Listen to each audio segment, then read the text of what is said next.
levaram Jesus ao sumo sacerdote. E então se reuniram todos os chefes dos sacerdotes, os líderes religiosos e os mestres da lei. Pedro o seguiu de longe, até o pátio do sumo sacerdote. Sentando-se ali com os guardas, esquentava-se junto ao fogo. Os chefes dos sacerdotes e todo o sinédrio estavam procurando depoimentos contra Jesus, para que pudessem condená-lo à morte, mas não encontravam nenhum. Muitos testemunharam falsamente contra ele, mas as declarações deles não eram coerentes.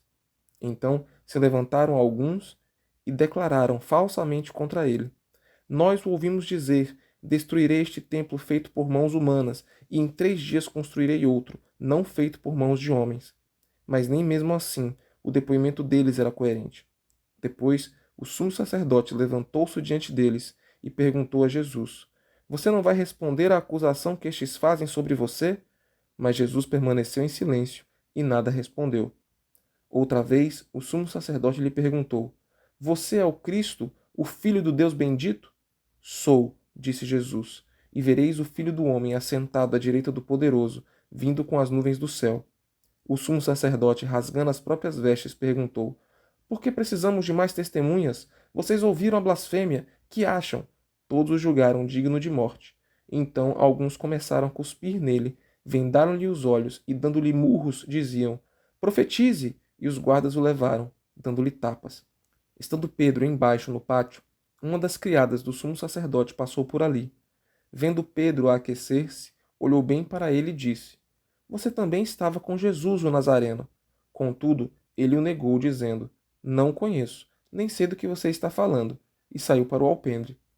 Quando a criada o viu lá, disse novamente aos que estavam por perto: Esse aí é um deles. De novo, ele negou. Pouco tempo depois, os que estavam sentados ali perto disseram a Pedro: Certamente você é um deles, você é Galileu. Ele começou a se amaldiçoar e a jurar: Não conheço o homem de quem vocês estão falando. E logo o galo cantou pela segunda vez.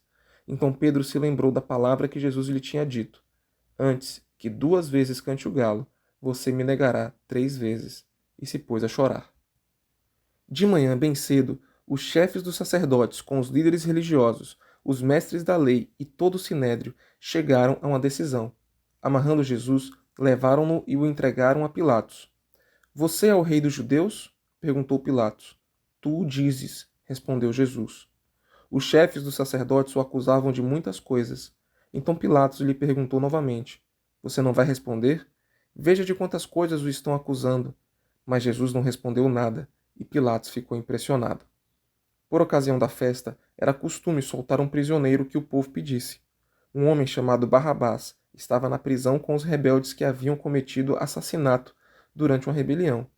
A multidão chegou e pediu a Pilatos que lhe fizesse o que costumava fazer. Vocês querem que eu solte o rei dos judeus? Perguntou Pilatos, sabendo que fora por inveja que os chefes dos sacerdotes lhe haviam entregado Jesus. Mas os chefes dos sacerdotes incitaram a multidão a pedir que Pilatos, ao contrário, soltasse Barrabás. Então, que farei com aquele a quem vocês chamam rei dos judeus? Perguntou-lhes Pilatos. Crucifica-o! Gritaram eles. Por quê? Que crime ele cometeu? Perguntou Pilatos. Mas eles gritavam ainda mais. Crucifica-o! Desejando agradar a multidão, Pilatos soltou-lhes Barrabás, mandou açoitar Jesus e o entregou para ser crucificado. Os soldados levaram Jesus para dentro do palácio, isto é, ao pretório, e reuniram toda a tropa. Vestiram-no com um manto de púrpura, depois fizeram uma coroa de espinhos e a colocaram nele, e começaram a saudá-lo. Salve, rei dos judeus! Batiam-lhe na cabeça com uma vara e cuspiam nele. Ajoelhavam-se e lhe prestavam adoração. Depois de terem zombado dele, tiraram-lhe o manto de púrpura e vestiram-lhe suas próprias roupas. Então o levaram para fora, a fim de crucificá-lo. Certo homem de Cirene, chamado Simão, pai de Alexandre de Rufo, passava por ali, chegando do campo.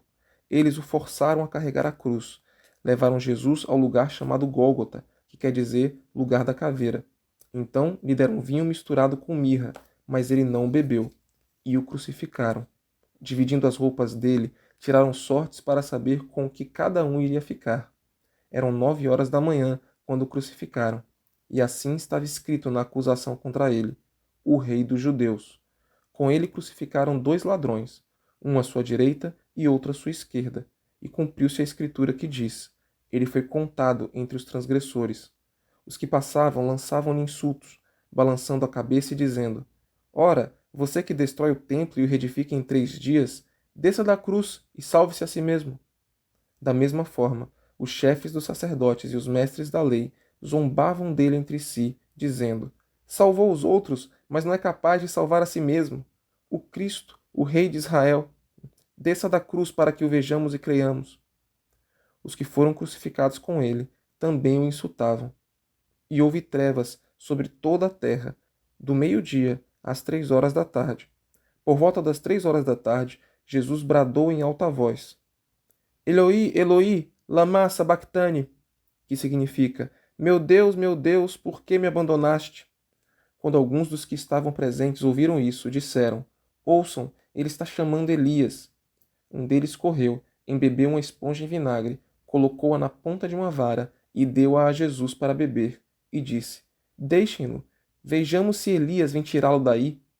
Mas Jesus, com um alto brado, expirou, e o véu do santuário rasgou-se em 2 partes, de alto a baixo.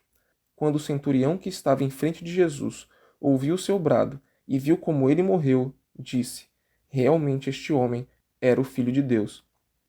Algumas mulheres estavam observando de longe.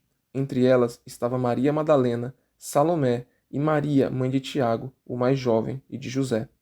Na Galiléia, elas tinham seguido e servido a Jesus. Muitas outras mulheres que tinham subido com ele para Jerusalém também estavam ali. Era o dia da preparação, isto é, a véspera do sábado. José de Arimateia, membro de destaque do Sinédrio, que também esperava o reino de Deus, dirigiu-se corajosamente a Pilatos e pediu o corpo de Jesus. Pilatos ficou surpreso ao ouvir que ele já tinha morrido. Chamando o centurião, perguntou-lhe se Jesus já tinha morrido. Sendo informado pelo centurião, entregou o corpo a José. Então, José comprou um lençol de linho, baixou o corpo da cruz, envolvendo-o no lençol, e o colocou num sepulcro cavado na rocha. Depois, fez rolar uma pedra sob a entrada do sepulcro. Maria Madalena e Maria, mãe de José, viram onde ele fora colocado.